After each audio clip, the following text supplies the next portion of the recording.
to just level and remind people why we're here. The reason DEIA policies were even created was to right existing wrongs.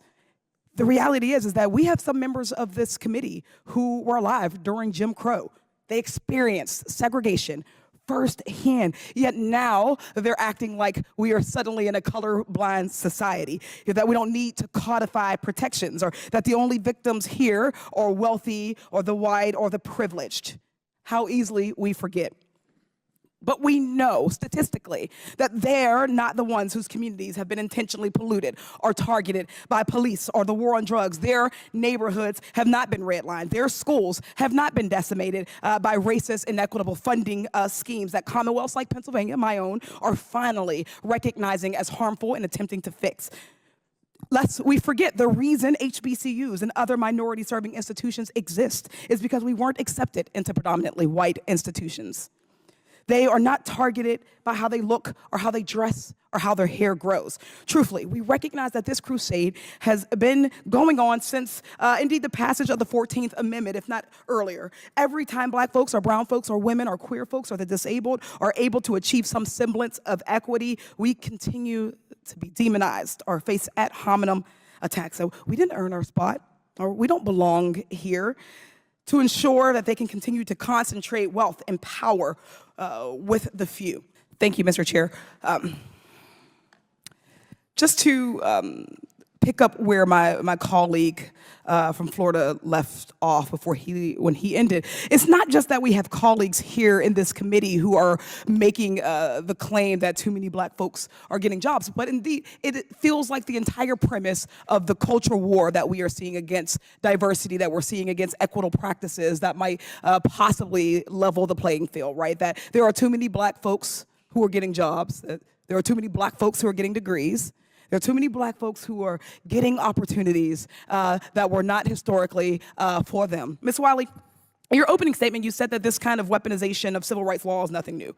Could you please elaborate on that?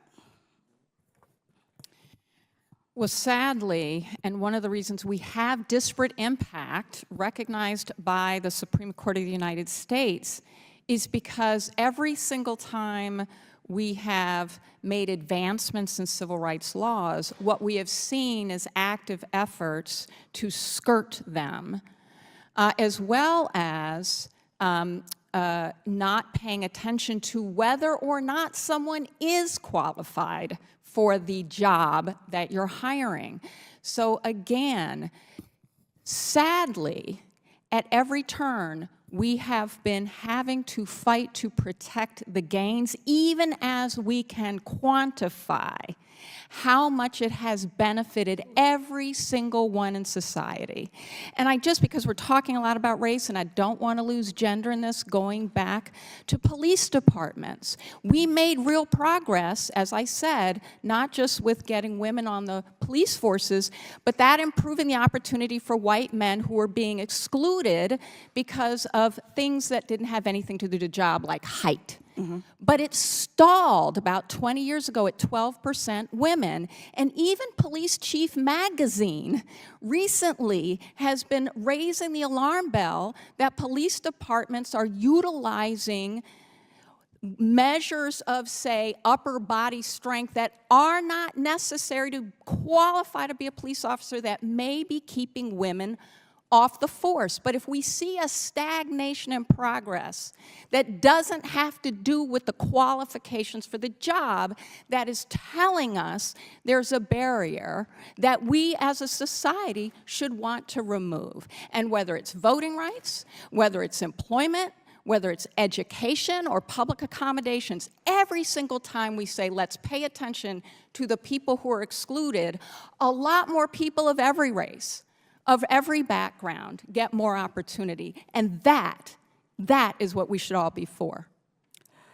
We're gonna leave it right there. That is my time. I yield back.